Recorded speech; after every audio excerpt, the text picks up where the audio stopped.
Welcome, thank you. So we're going to start by introducing the panel. We'll just do short introductions of who is up here and why they bring a very critical, important piece to this conversation. I think I shared enough about myself. Sarah Longacre, born and raised in Minneapolis, second daughter to Cheryl. Now a birth doula and owning a pre and postnatal yoga studio in the Twin Cities, and really as one of the executive producers, assisting in whatever I can do to have this show up for many, many, many more people. I'm going to pass it down to my sister, the bookend. Hi, thanks for being here. I'm Wendy Brown. I actually have a sister and an uncle who are, and an aunt through my husband's side of the family who live in Bellingham who are here today. So I have a special connection to this town, and it's so lovely to have a chance to come back here and meet these people that I've been speaking to Phyllis for a few years now, and recently met more people in your community who are just these, you're really lucky that you're the source of such incredible educational movers and shakers around end-of-life choices and support. So I am a mother of three. I live in Minneapolis, and I am a death doula as of about the last 8 years. And I am also have been a part of the Minneapolis community around end-of-life support. So I'm one of the founders of the Minnesota Death Collaborative. And that offers up opportunities for communities to come together who are interested in learning about end-of-life support and different roles that people can have, as well as people that are in the industry learning from each other. So thank you for coming to be at this space today and learning more about potentially VSED or just end-of-life options. I know a lot of you. I am Jen, also known as Kate, which is my middle name, so you might hear both today. I am the daughter of two parents who chose VSED. Oh, I was not speaking. Okay, can you hear me now? Yes. Okay. In the back, can you hear? Okay. All right. I am the daughter of two people who chose VSED, so both my mother and my father in the last 5 years. I'm also a board member at VSED Resources Northwest, and we are a nonprofit that spreads awareness and tries to educate people about end-of-life choices, specifically VSED. And I'm also the author. I'm a fiction author. After my mom died from VSED, I decided to, as she asked, write a book about how to do VSED, and it was a book that I wished I'd had when my mom was doing it. Just kind of instructions, a little bit of story, but really just an instructional guide. And Nancy's gonna hold it up over there. And I do have books for sale afterwards, so gotta make that, gotta do that. All right, so I'll pass it along. Okay, wonderful. Thank you, Erin.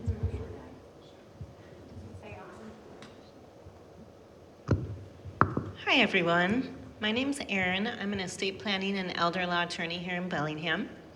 I specialize in end-of-life autonomy issues and have been doing VSED-related advocacy and support for Since 2013? Yeah. Since 2013. Since about 2013, give or take. In my work, I do both advocacy, so development of and conversations around and presentations related to VSED and death with dignity and other end-of-life options. And I also do direct representation, supporting families as they navigate the choice that's right for them, and then assistance with getting the necessary documentation in place. So both sides of that coin. And I'm super happy to be here. Thank you. Hello. I have notes with me today because I used to do a lot of public speaking and I haven't in a long time. So I'm Phyllis Shacter, and my husband Alan Alberts and I were happily married for 26 years. There was a lot of dementia in his family. It seems like his family was riddled with dementia. I knew this when I met him, and then I just put that aside. He went through VSED in 2013 because he was diagnosed with Alzheimer's disease. It took him 9.5 days to die. And Alan wanted me to make his story public. And I'll talk a little bit more about that later and how that came about. But I fulfilled his request. And I continue to share the story. And Sarah and Wendy Hauser's family read my book called Choosing to Die. And after they read my book, they initiated the contact with me. And here we are all together today. I'm meeting them for the first time today. On that note, Wendy, do you want to share? It's a perfect transition. So really the reason we're here is because of this beautiful woman and this team. But Wendy, do you want to just share a little bit about, and not too long because we need to get into lots, but when our mother was diagnosed, how you were given the book, when we read the book prior to her diagnosis. So if you could just walk us through a little of that so we have some contents of why we're on this stage. So right around the time I was learning about the role of a death doula and found myself interested in that area in life, I was given the book Choosing to Die by actually a woman who some of you might know. Oh my gosh, I'm blanking now. Speaking of dying. So Speaking of Dying is an organization or a group that was out of Seattle through Trudy James, correct? And Sarah and I were taking this course, which was basically helping us look at our healthcare directive. So all of it seemed pretty straightforward. We should, it was, yes, let's learn about this. And then at that point, the facilitator of this course was sharing different resources around end-of-life choices. And she said, this book this woman wrote about her husband's choice to use VSED, voluntarily stop eating and drinking. And at that point, our uncle, my mom's brother, who was our closest relative, had recently passed away from Alzheimer's, and he was diagnosed in his late 60s. And we really witnessed him going through quite a tumultuous few years. And so I read the book and I said, Mom, you might be interested in learning more about this story. And this was a year before she was diagnosed with Alzheimer's, but there had been signs, there had been some potential, in the back of her mind, obviously her brother had this disease, and her parents had died in the world's worst plane crash in 1977. So there were really no surviving relatives that she could see how this disease might play out in her own family. So she read Choosing to Die, and she looked at me and Sarah and she said, well, if I am diagnosed with this disease, this is something I'd like to do. And so we said, okay, we put that to the side, and within a year she was diagnosed with Alzheimer's, was given 3 to 7 years, and soon after the diagnosis, she looked at both of us and she said, I still very much would like to VSED. What do we need in order to make that happen? How can you support me? From that point, I just want to do how then we got connected with the documentary. Sure. So we started talking as a family and my mother very openly about her decision to VSED. And what we knew was that it might be controversial, but we believed we were going to do this as a family. And we were contacted by an old family friend who is a producer who's in the world of film. His father died of a really intense, short, painful, angry journey of Alzheimer's. He came to us and he said, this is a story you need to tell. So 2 years prior to my mother's death, 2 years into her diagnosis, a film crew, Nelson, the videographer, is here with us today. He shot so much of this footage. They started following my mom from day to day to hair appointments to her last birthday, and they started documenting all the hundreds of hours of footage that we have. We also had a grandfather and our own father, my mother's first husband, who had cameras with them constantly. So when you are seeing this footage, that is truly how it all came together, was through decades. And that's another reason that we're here, is to talk about that. I want to go back to Jen, because I want to hear two parents that chose to do this. What's important for you to share when you think about this decision? Well, it's been actually 6 years since Mom and about 1.5 years since Dad. And Erin was our awesome attorney. Highly recommend her. And I think what stands out to me kind of in hindsight is their wisdom. They each had a form of dementia. Mom had Alzheimer's. Like you guys, we had lots of Alzheimer's in the family. She had watched her older brother and her mother die and had declared, 25 years ago, I will never go into care. I will never die at the end of Alzheimer's. It took her mother 7 years in memory care. So for Mom, it was kind of a no-brainer. She wanted a way out. This was a way to be at home, to have her family around her, to have some control over an uncontrollable disease. And I loved what the hospice manager said to us, nursing manager said, your mother didn't choose to have Alzheimer's, she just chose how to write the last chapter of her story. And as a storyteller and a writer, I loved that.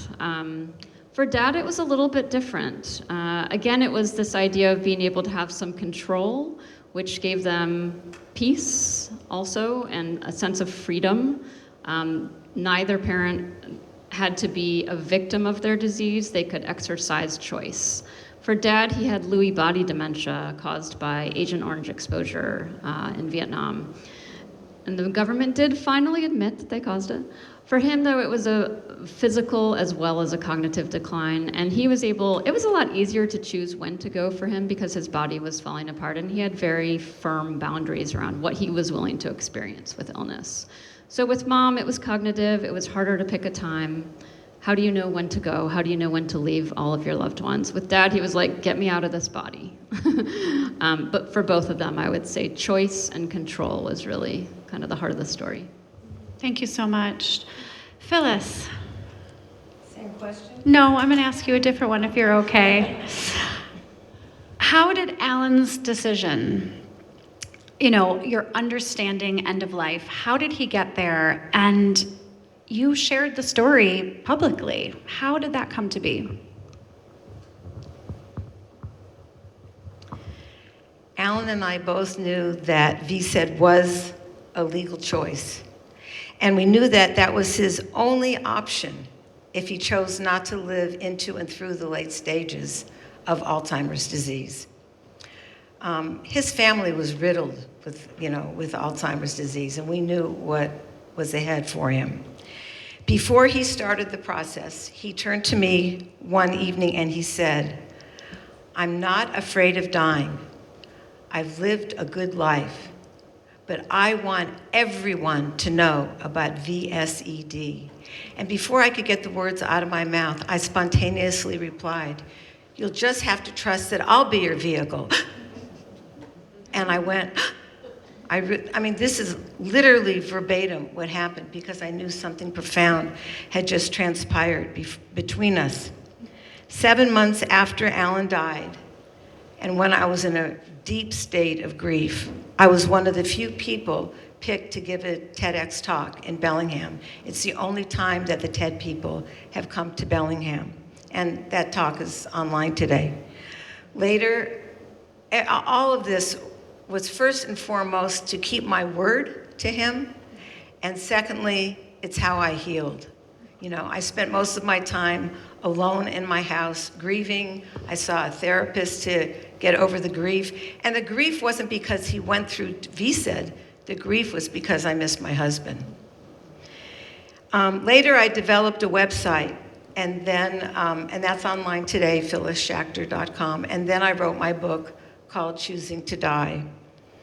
And it is available currently on Amazon and Barnes & Noble. I helped to organize and speak at the first national conference on voluntary stopping eating and drinking held at Seattle University in 2018. Erin may address that. Oh no, you 2016. Oh. Because I had a baby on. That's right. You didn't speak. I remember you standing in the corner with the baby. That's right. All of this information is on my website, and sharing all of this and keeping my word to Alan is what helped me to heal. It took Alan 9.5 days to die. He had good medical support from a doctor, and we had good legal guidance from Erin. Today, April 18th, would be day 8 of his VSED experience in that year. Tomorrow would be the day of the anniversary of his death. Although I was in a deep state of grief, truly keeping my word and doing everything that I said that I would do, helped to heal me. Thank you so much. Erin, I think that's a good transition into you. Many of us are familiar with VSED and familiar with meat, others are not. Can you give us a little idea of the landscape? I will tell you, your book sat next to my bed for a few years. I don't do deaf very well, so it was very hard for me to read. But the one thing that stuck out was somebody came to your door, the social services. And then I will tell you, when I was telling my own personal therapist that my mother was choosing to do this, she told me at my next session she was going to have to report me to the state. And I didn't know the legal. So I would love personally, and for everyone here, to hear, what is the landscape? Okay, lots to cover. How much time do you want on this? Like 5 minutes? Like 3.5. 3.5. Okay, here we go. We can come back to whatever you don't cook. There'll be questions. Yeah, okay. First, I think it's really important for us to always remember to define what we're talking about. So what is VSED? We use this acronym, but do we know what it means concretely? So VSED is a legal end-of-life option to hasten your death. It's a deliberate decision by an adult that has capacity. It's someone who is suffering from advanced illness or an extremely debilitating medical condition, such as dementia or some other type of progressive diagnosis, typically, and someone who doesn't want to live to the late stages of that diagnosis. Their decision is to stop taking food and fluids to hasten their death. This type of end-of-life option is incredibly relevant for people who are not eligible for death with dignity, which we also call medical aid in dying. So we'll talk about that in a little bit more detail in a few minutes. In terms of the legal landscape, what I would say is this. Medical aid in dying started from court cases. It started from court cases that made their way up from state courts to state Supreme Courts to the US Supreme Court. And then a decision was made to allow states to create laws that authorize death with dignity. VSED has not gone through a similar process. And as a result, we don't have a lot of legal cases talking about VSED.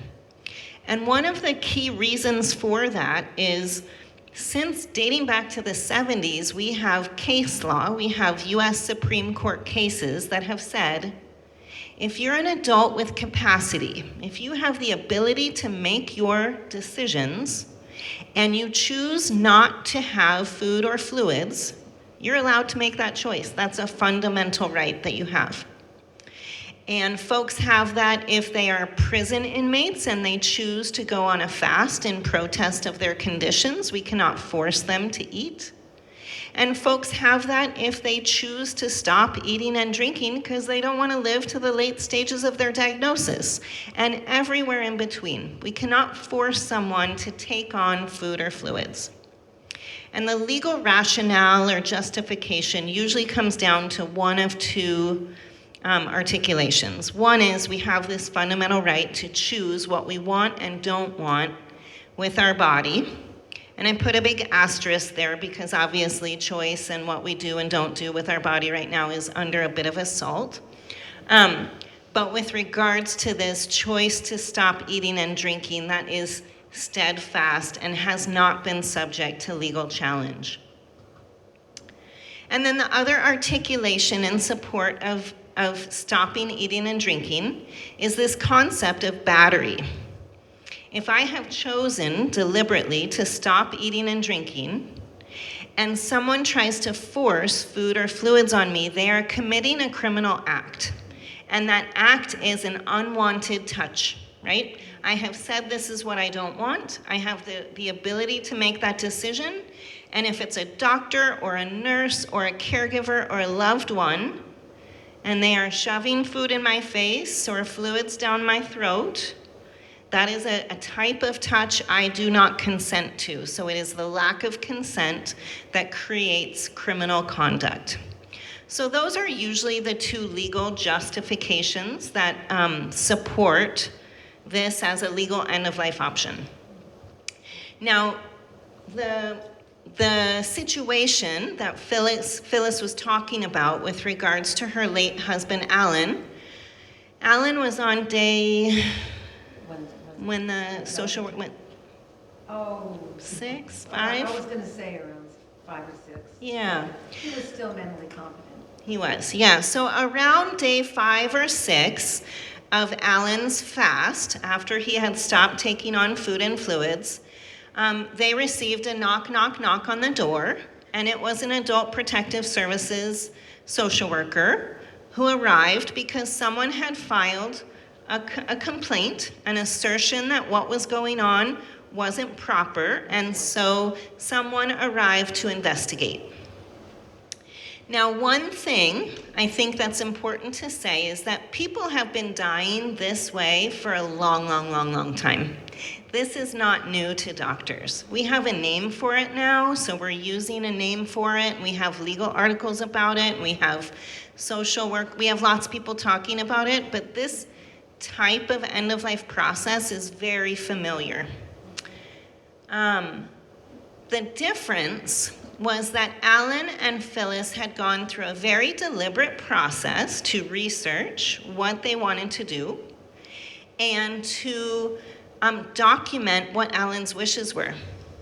So when that knock, knock, knock showed up at the door, of course it was surprising, disconcerting, scary, and disruptive. But Phyllis had a file, probably at the dinner table, because I feel like you kept all your papers all together right there, maybe just when I visited. And it was full with legal documentation showing that this was Alan's wish, and that he was engaged in a deliberate decision to stop taking on food and fluids to allow his death to occur. And so that social worker did her job, which was to do an investigation. She completed interviews with Phyllis, she completed an interview with Alan, and probably a few others that time makes my memory a little faint on. And ultimately, she concluded that this was one of the most supportive and loving ways that someone can pass, and that there was absolutely 100% no indications of anything improper. Now, thankfully, Alan, during this knock, knock, knock investigation, was able to converse with this woman. Had it been a few days later, he wouldn't have been able to have that conversation. But we still would have had all of the documentation showing his wish, and Phyllis, as his surrogate decision maker, documented in his healthcare power of attorney, would have had the authority to speak on his behalf. So I don't think the analysis would have been any different, but I can say definitively that the social worker was very touched by the interviews she was able to have with both Phyllis and Alan. I want to add one thing. One thing about that. When she came out of the room with Alan after questioning him, I literally put my arm through hers and I said, "Come into my classroom."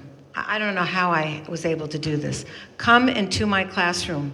I'm going to educate you about voluntary stopping eating and drinking." And we walked into our dining room and I told her the whole story and answered all of her questions. And I don't know what pages it's on, but in my book, if you end up getting it, it is available on Barnes & Noble and Amazon. But in there, I don't remember what they were, but she wrote some very beautiful words. She wrote me a thank you card, a beautiful thank you card that I have in my files, thanking me for the love that she witnessed that day and what she learned from me. Amazing, amazing. Just, do you mind, that was amazing with the legal. Can you share, Phyllis, the doctor side? So Alan's personal relationship with his doctors and what he needed to do. So we had been seeing an osteopath for many years. I still see her, so I'm actually very close to her. And she was very fond of Alan. And one day, when Alan had already been diagnosed, he also was in the early stages of Parkinson's disease. She turned to him and she said, "I'm going to take care of you for the rest of your days." Those were her exact words. And when the time came and he began to go through the VSED process, because medical intervention and attention is critical for a person to remain comfortable throughout this process, she made 3 house calls in the 9.5 days, and she prescribed the necessary medication so he would not suffer, and he did not suffer. So early preparation is absolutely essential. And so medical and legal, Erin, of course, was our attorney, and Erin came to our house. I probably shouldn't say that because I don't know if you like to make a lot of house calls anymore. No. But she came to our house and legal papers were signed and witnessed. And so everything was in order. And we had been, and one other thing is that we had been out, when this all began, we had been out on a Sunday morning to our Center for Spiritual Living, and Alan was the keyboard artist there for many years. And he came home one day and he just looked at me and he said these exact words, "I'm just too tired. It's time for me to start." And that's when everything was put in order. Wow, thank you.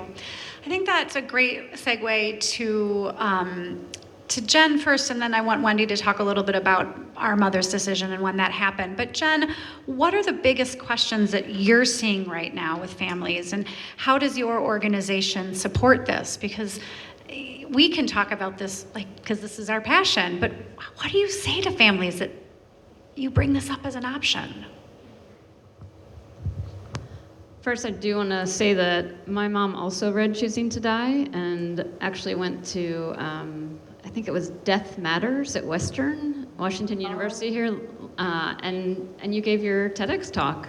And that's, my mom came home the next day and was like, "Hey, I found how I'm gonna get out of Alzheimer's." And I was like, okay. So Phyllis has kind of been the leader for our community for a really long time. So I'm glad to be on the stage with you. I think the question is about our group, VSED Resources Northwest, and a lot of our board members are here as well today. We rotate through, we have a website where we get contacts. We have about 2,000 people visiting the website every month. So lots of people are looking for information. We hear from probably, it depends on the week, but anywhere from 3 to 5 people a week contact us. And it's from all over the country. It's typically not local, but occasionally a local person will. What we're hearing, and I'm going to look at my notes because I did write about this, and I have to hold it out here to see it. So I think what we're seeing a lot of is people are interested in the idea of VSED. They've heard about it, they've read about it. They have no idea how to go about doing it. And so what we try to do is inform, and one of the things we do is we have our website with lots of information, but what we find is sometimes families in crisis are unable to parse the information. And so we end up reaching out with a phone call or email, phone call, whatever they're comfortable with. We offer different avenues of access and really talk to them about their personal situation, whether or not VSED is an option for them. Sometimes it's someone who may not be looking to hasten death from a terminal illness, and so we have to talk about the climate around that, because it's really important, as we're talking about, to have medical and legal support. And so there are a lot of ethical questions that come up for attorneys and for medical professionals in terms of supporting a planned death. So we end up then trying to connect them to people in their local community. And there are a lot of resources that we can access. And as a group, we meet once a month and we add more resources to our list pretty much every time we meet. And we'll email each other too if we come up with, another resource. But connecting people to doulas and to supportive palliative care organizations or physicians in their area is something really helpful, because it is really important to have this conversation with a doctor at least 6 weeks, minimum 6 weeks before starting VSED. For my parents, my mom talked to her doctor for years about it, probably 2.5 years. And when the time came, and we also experienced a bit of a challenge from a family member, and the doctor was able to say, no, I've been documenting this throughout. This is your choice. This is your wish. You have capacity to make this choice. You're in the early to mid stages of Alzheimer's, but you're very clear about your choice. And so having that relationship with that physician, who then prescribed palliative care meds, my mom went on hospice about halfway through. And so we really encourage people contacting us to have that conversation, to find a doula, to find a hospice in their area that's going to support them through their process. Yeah, Wendy, that's amazing. Thank you. Imagine I didn't know anything about this and I was just here as a daughter. The biggest thing I would say is preparing and the support that you need leading up to it. It is not just 2 or 3 people. You have to have a team. So do you want to share a little bit about just the preparation that, our mother was not a month before, it was 5 years prior, but then the biggest question that we mostly get at this, that I'm sure someone is going to ask, when do you know it's time? My mom said it, people ask it all the time, and we know there's this window. So if you want to share a little bit about that, and then we're going to get into how Alan made the decision. Yeah. So soon after Mom was diagnosed and had said to us, let's go forward with VSED planning, we did meet with her doctor, and her doctor was able to connect with hospice and give us the thumbs up for this hospice referral. So it was actually, I won't get into all the details of that because it's a little bit of a longer story, but I was surprised and grateful that hospice was on board fairly soon into the idea of supporting our mother when it was time to VSED. So around that time too, we knew that she needed to create a VSED statement, and in that statement, it included markers that were basically closer to that time when she would be ready emotionally and physically to VSED, and those markers did not include things like when I can no longer recognize my loved ones. Like, we knew very well when there was kind of this window of closure that she would be able to cognitively understand why she was choosing to VSED. So it was really up to us to be that advocate for her. And so it was kind of this 6-month process of getting her VSED statement ready and connecting to her physician and knowing that we had hospice ready to go when that time would be. And at that time, we didn't know if it was going to be 6 months or a year or 2 years, right? Because there is just such a variety of how dementia plays out within each individual, and depending on when they have a diagnosis or if they have a diagnosis. So I would say it was the fall before she passed in June 23, where she knew, okay, multiple things are happening where emotionally this is too difficult for me to bear anymore. Also, she, like Alan, was a very spiritual but just interactive human, and liked traveling, liked being a part of the messiness of life and really interacting with people. And when that starts slowing down, and as she doesn't want to leave the house as much, and she's, yes, able to do things like use the toilet and have a meal on her own, but was really needing a lot of help putting her clothes on, taking a shower. She would know what a bra was, she just didn't know how to put that thing on. So she knows she liked coffee, she just didn't know how to heat it up in the microwave. Right, yeah, and she was not spending a lot of time alone at home anymore too. So she was still safe to be alone for periods of time, but it's just more emotionally, she would start spinning and getting really anxious about, wait, what's the plan, and when are they coming back? So we started looking at that season as the last holiday season for our mother, really through her. I mean, you know, wasn't daily conversations, but I'd say weekly about these changes and observations between her partner and the two of us. Mom had hosted a party of 35 of her closest friends that fall of 22, where they all were able to meet each other and share stories. It was quite beautiful. And then going into that next year, we reconnected with hospice. Things had changed over the years, so there was now steps that were needed to be taken through palliative care in order for her to have this hospice approval, like psych evaluation and meeting with nurses, because at that point, it was actually because of Mother's story being in the news, there was this, as Thaddeus referred to, this influx of interested people wanting to get hospice to VSED, and so they had to put steps in place in order for their hospice agency to feel comfortable to provide her this support. So around that time, there were a few more trips that were taken, and then my sister and I, it was interesting because I really was hoping that our mom would come to us and say, all right, this is too much, I'm ready to go next month, without us having to say, Mom, I'm sorry, but if, you know, for us to be able to support you, we need to make this decision now and to start VSED, because the biggest aha basically was timing worked beautifully, and I'm forever blessed for this. But early April, my mom looked at me and said, I said, how are you doing, Mom? And she said, it needs to be next month. I can't do this anymore, it's too hard. And you would look at her and think, are you kidding? You look fine. You know what's going on. We're going up to, you know, Sarah's cabin for the night, and you know everything that's going on.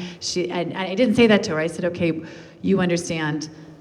May's in 3 weeks. A week is 7 days. I know that's hard for you to cognitively fully understand, but it's not tomorrow, but it could go fast. And she said, I'm ready.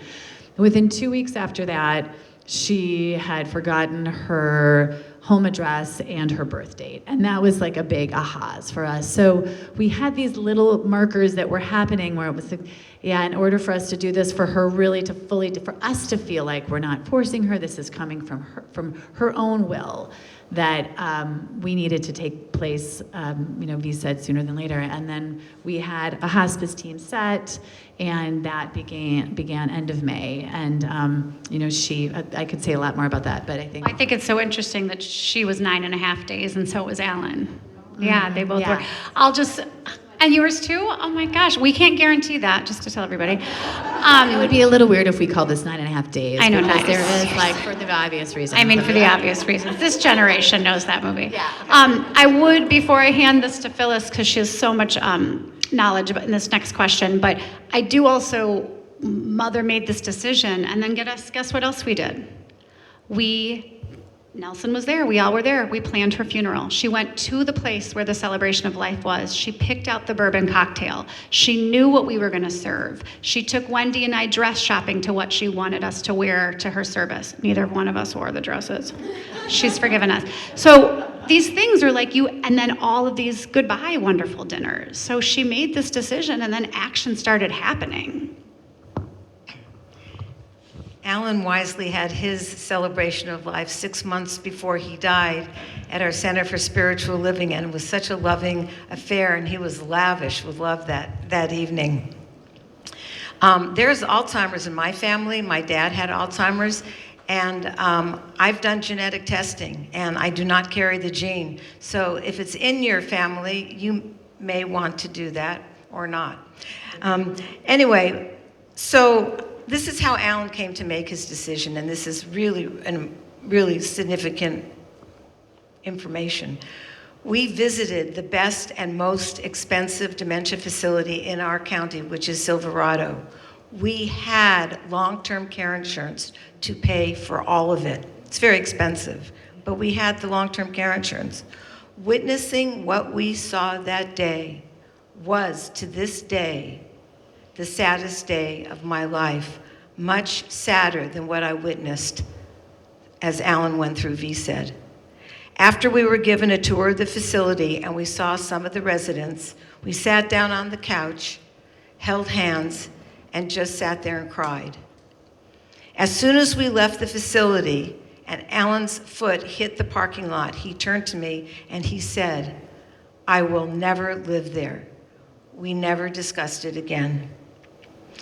Then we did some legal research. Well, I did legal research. And I read a long white paper by Thaddeus Pope and Lindsay Anderson. I shared this information with him, and he did read it. And as soon as he read it, he turned to me and he said, "This is what I'm going to do." A friend who was an end-of-life counselor came to our house and sat with us and asked Alan a lot of questions to help him decide when to start and to get the clarity that this was what he wanted to do.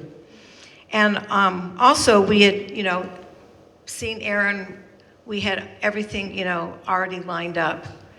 I hired 2 caregivers round the clock on a 24-hour basis, and I was with him the whole time as he was going through, I remember crawling into bed with him, right pretty close to the end. He did ask for water. It would have been illegal for me to refuse to give him water. So this is what I said to him, "I'll give you whatever you ask for, but if you drink water, it will prolong the VSED process. So would you like me to give you some water, or would it be okay if I just spray a mist of water into your mouth?" And he said, "Just the spray." And with all the support that we have, I would say he had a good death, and he did not have to go through the late stages of Alzheimer's like his mother had done. Thank you. Jen, your father watched the love of his life die through VSED. How and why did he come to believe it was the right path for him? Because that's a big one. Can you share a little bit about the differences so that we can get a little bit more of a taste of what these different options are? And then I do want to make sure that Erin touches on some legal preparations that we would want to make sure people know about. Okay. All right. So I think the important thing to know is that actually Dad really struggled with Mom's decision, and she chose 2017, and he said, hell no. He looked at her and said, "You can't read, because she set these markers that were very general markers, like when I can't read a book anymore, when I can't garden, when I can't cook." And he was like, when you can't do those things, I'm supposed to let you die? At that point, they had been married 52 years. It was 55 years at the end. And so there was a lot of drama and struggle in the family, and we all set it aside. And I said to my mom, "I think he's going to put you in a care facility." And she said, "He's my person. That's his decision. I trust that he will do the right thing when the time comes." And he did.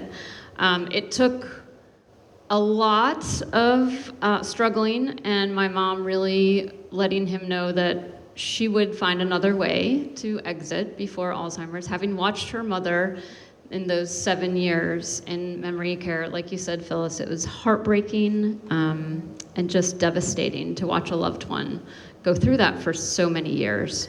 So I think what my dad finally came to was she's gonna take things into her own, matters into her own hands, and no one wants that. And so he agreed to support her. And the process, I kind of had this epiphany while my mom was dying. It was February, we had beautiful weather here. My parents lived in a condo over in Sudden Valley up above Lake Whatcom, and there was a supermoon. And I took a walk, the sun set, it was February, so it was setting at 6 o'clock. So I walked down to the water and I sat on a boulder, and all of a sudden it was like, oh! And I was like, hey, what she's doing is she's taking her potentially 7 years in memory care and she's accelerating it into 10 days. And I think we all saw that. I think my dad witnessed that and was like, okay, so we've gone through by the end, she'd gone through all the stages of Alzheimer's, but in 10 days instead of 7 or 10 years. And he saw how valuable that was.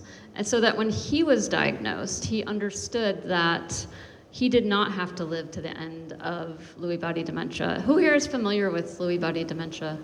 Yeah, it's a rough disease. It's like Parkinson's and ALS and dementia all rolled into one. And the body things that happen are just devastating, and lack of control and dignity, lack of dignity, but not eligible for death with dignity. And he would have made in a heartbeat. I think my mom would have chosen that too. Selfishly, I'm glad they didn't, because I had 10 days to say goodbye, to be with them, to talk to them, to lie in bed with my mom and laugh and tell stories. She took a shower every day for the first 4 days, and I would be in there like holding her up because she, had some lorazepam for the anxiety. And so I was like, okay. And we'd be singing Camelot, and it was a beautiful, beautiful death, and a very hard death, because death is hard. And I think sometimes people conflate the two who've watched a VSED death and never seen someone die, and they think that VSED is terrible. Death is really crappy.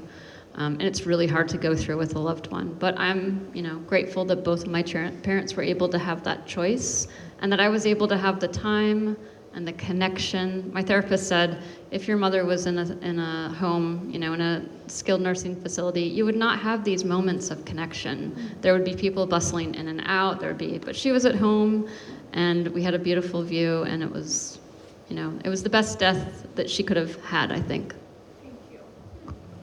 I always say that my mother's 9.5 days of VSED were the best days of my life and the worst days of my life, but there was so much beauty. And just to turn it a little bit too, before Erin's going to answer one more question, then we're going to open it up. It's amazing how much, at 650 births I attended as a birth doula, every one of those births prepared me for my mother's death. It feels so similar. The dancing of the community in and out, the letting go, the releasing, the intensity. Yeah. Wendy, it looks like you have something on the tip of your tongue. Okay. So Erin, wow.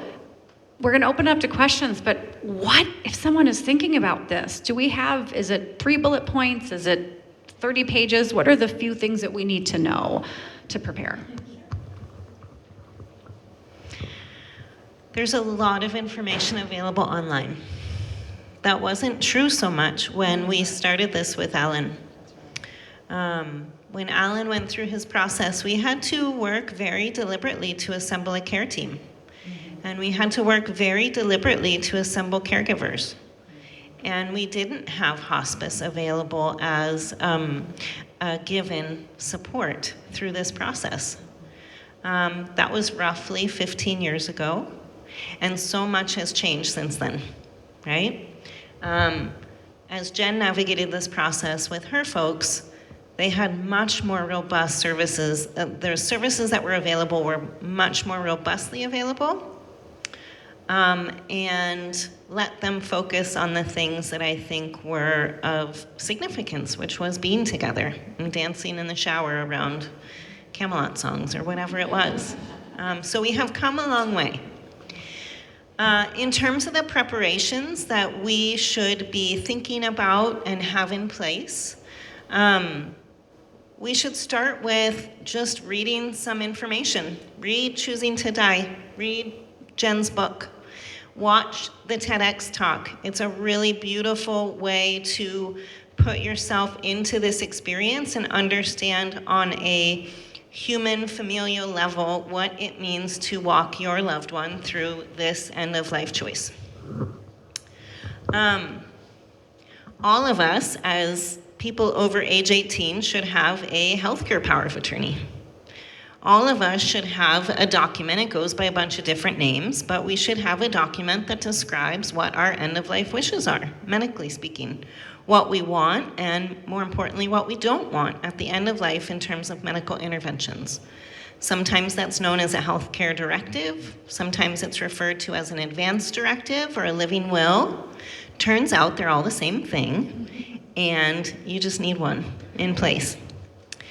If you're choosing to use VSED as an end-of-life option, I think that you should additionally have a supplemental statement that describes why VSED is the right decision for you.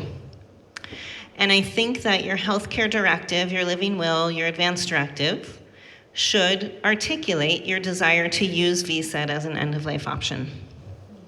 And we can talk in more detail if we're meeting one-on-one, but what ideally what we want to see is we want to have a paper trail of documentation that shows that this desire to not live to the late stages of prolonged incapacity, that this is a long-standing belief that you've held. It's not a single decision that's made in response to a really crummy day with a crummy diagnosis. Everyone that I know that has used VSED, they are not making a single reactionary decision to a week of bad days. That's not what we're talking about. And that's sometimes what the fear-mongering of both medical aid in dying and VSED talks about, is that, well, everyone's gonna run to their doctor and they're gonna want medication, and they're gonna, they've got some depression, and so they're gonna choose this as an end-of-life option, and everyone's gonna be running for the doc's office and the pharmacy. And what we know is that's not true. People who choose to hasten their death are doing so because they have a medical diagnosis that was not chosen by them that makes life intolerable, insufferable. And they are exercising their autonomy to decide how their final chapter is written. So we want to have those documents in place.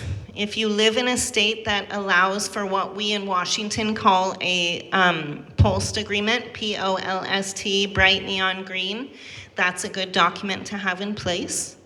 I always talk with folks about having some video statements. I usually suggest 2. One is a longer statement that, in this case, your mom, your husband, your folks would do, where they're speaking to articulate what their wishes are.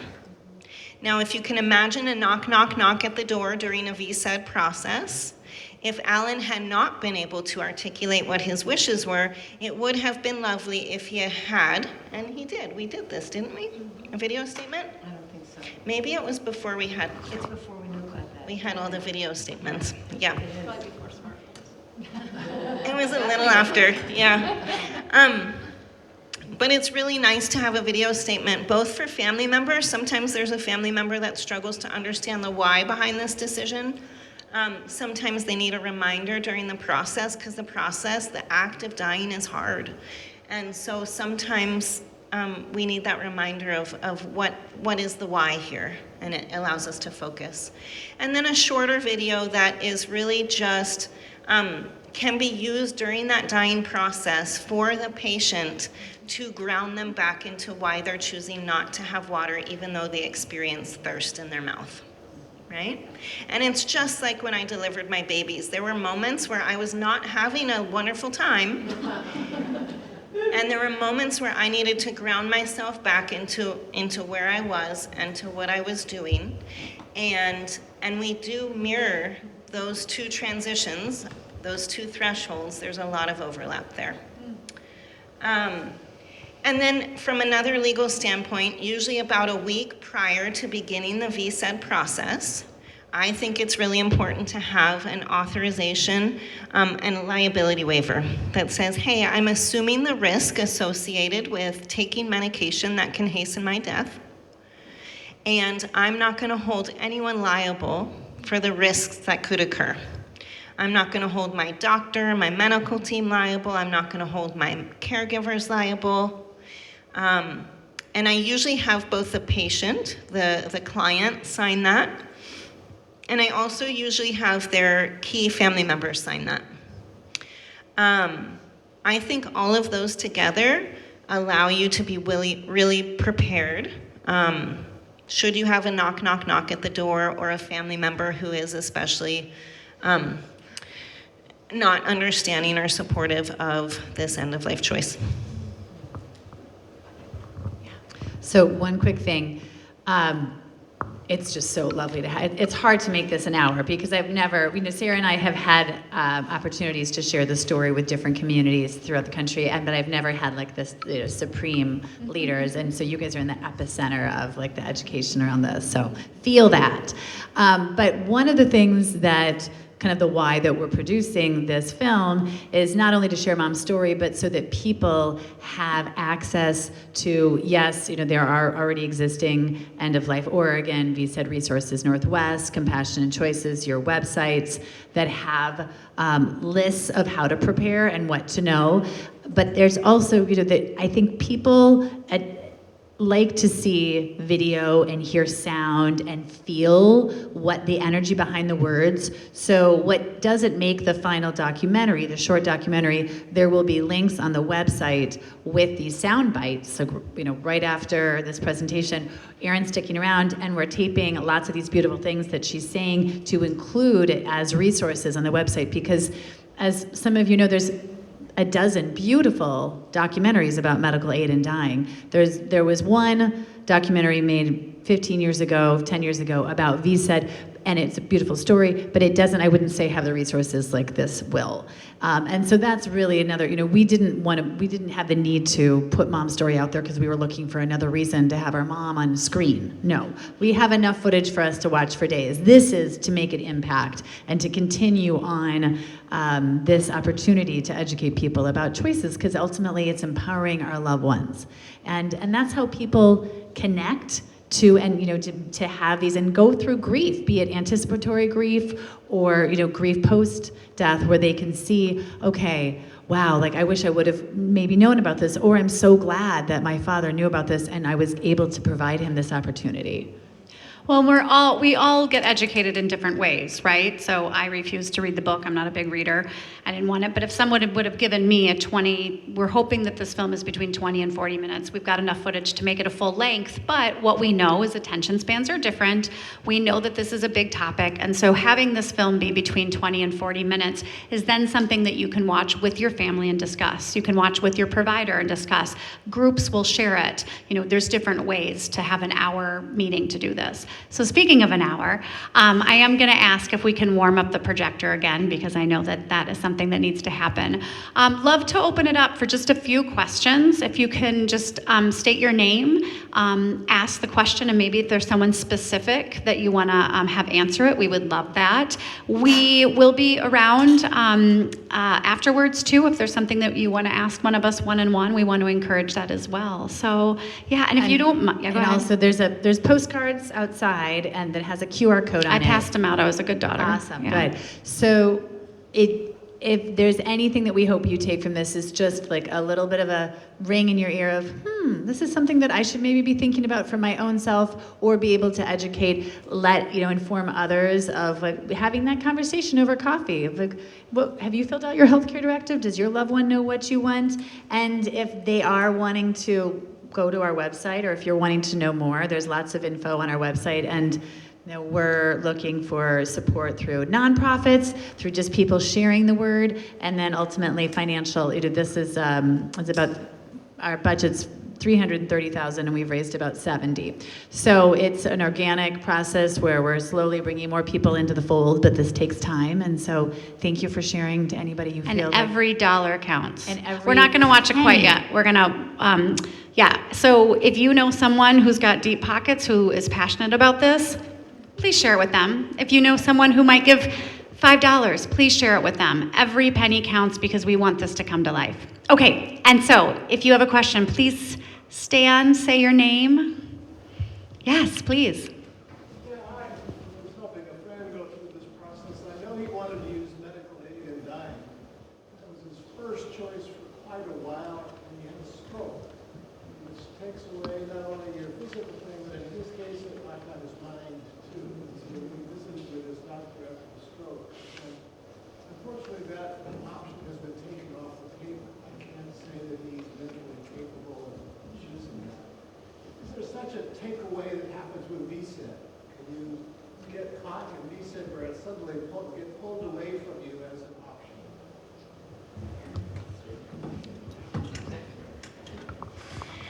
Yeah, timing is really everything with VSED as an end-of-life option.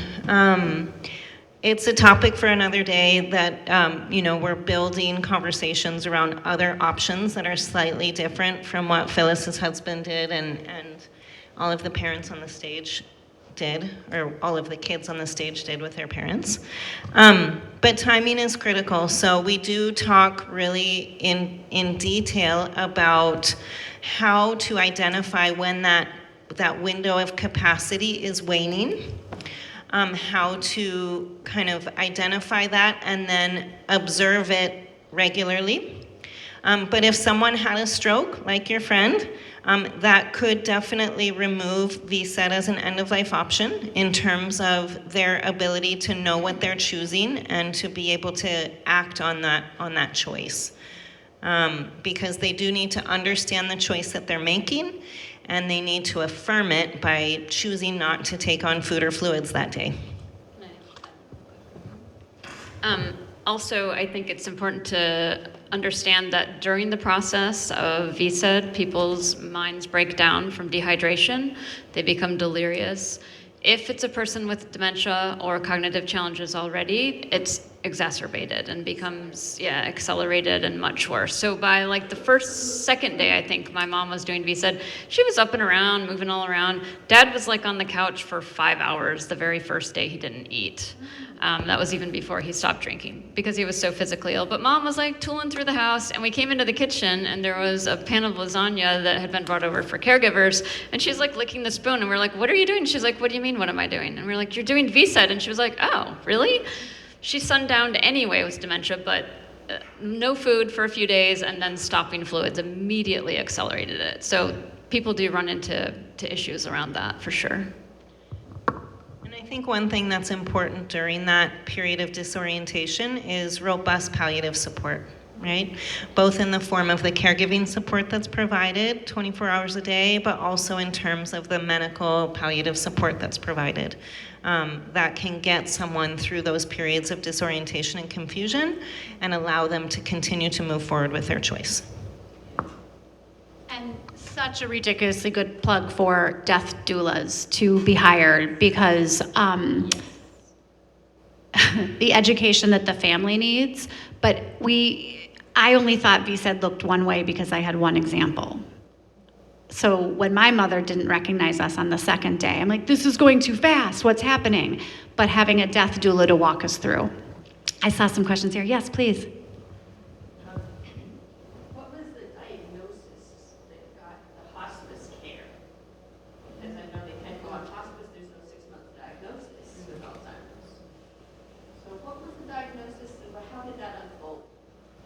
Go ahead, Wendy. Yeah, it might be different in the States. I think Erin should answer that. Yeah, Erin, answer. Yeah. Pass it to Jen and Erin. Sure. Mom, we talked to, so her geriatric physician at Peace Health, of all people, said, well, if you're thinking of this, have you been in touch with hospice? And we were like, no, we've been told hospice isn't going to touch this.